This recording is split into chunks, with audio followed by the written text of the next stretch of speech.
संविधान निर्माता और सामाजिक समानता के अग्रदूत परम पूज्य बाबा साहेब अम्बेडकर जी के जन्म जयंती समारोह का आज अपना दल ने आयोजन किया है और हमारी पार्टी का गठन ही बाबा साहेब के सामाजिक समानता के सिद्धांत पे हुआ है। आज हमारा पूरा अपना दल परिवार उनकी जयंती पर उन्हें नमन करने के लिए और उनके विचारों पर पार्टी को आगे बढ़ाने के लिए एकजुट हुआ है और आज पूरे प्रदेश के कोने कोने से हमारे सभी कार्यकर्ता यहाँ पर एकत्रित हुए। मैम 16 अप्रैल को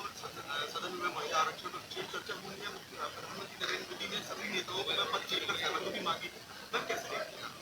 ये बहुत ही क्रांतिकारी और ऐतिहासिक कदम है जो आज हमारे केंद्र में जो एनडीए की सरकार है, प्रधानमंत्री नरेंद्र मोदी जी के नेतृत्व वाली, जिसमें अपना दल भी सहयोगी है, ये काम होने जा रहा है। देश की संसद में 2023 में महिला आरक्षण जो बिल है वो पारित हुआ था और इसका लाभ जल्द से जल्द हमारे देश की महिलाओं को मिल सके। राज्य के सदन से लेकर देश की संसद तक हमारे देश की आधी आबादी की 33% भागीदारी हमारे सदन में सुनिश्चित हो सके, उसके लिए ये विशेष सत्र सरकार ने बुलाया है और हम इसका अपनी पार्टी की ओर से स्वागत करते हैं और देश की आधी आबादी को नीति निर्धारण में मौका मिले, इसके लिए हमारी पार्टी पूरी तरीके से इस विधेयक का समर्थन करती है। मैम राहुल गांधी 5 साल बाद आज पश्चिम बंगाल में चुनावी कमान संभाल रहे हैं, कैसे देखती है मैम पूरे 5 साल बाद आज?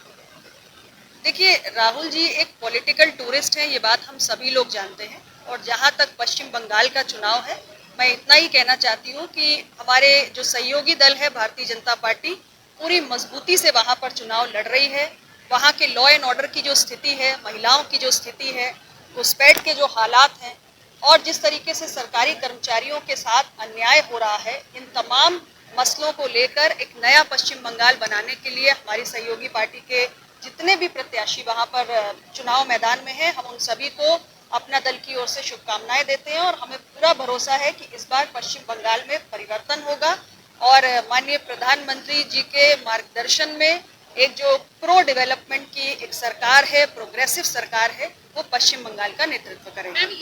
एक सवाल और है, मैम नोएडा में जिस तरह की स्थिति बनी हुई है, अखिलेश यादव कह रहे हैं इंटेलिजेंस का फेलियर है, सरकार की ओर से कहा गया कि अफवाह फैलाई गई। मुझे इसके बारे में भी कोई जानकारी मैम यूजीसी एक्ट के लिए कल पल्लवी पटेल भी कह रही है कि इस बिल वापस आना चाहिए, क्या कहेंगे आप?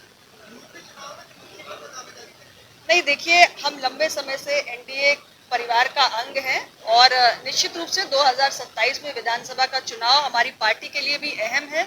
सीटों की चर्चा समय आने पर की जाएगी, इस समय सीटों की चर्चा का विषय नहीं है। फिलहाल हमारी दृष्टि हमारे संगठन को मजबूत करके चुनाव में ज़्यादा से ज़्यादा हमारे एनडीए परिवार को मजबूती मिले और हमारे अपना दल की एक बढ़िया अच्छी शानदार विजय हो, उस पर हमारी दृष्टि केंद्रित है। समय आने पर सीटों की चर्चा करेंगे।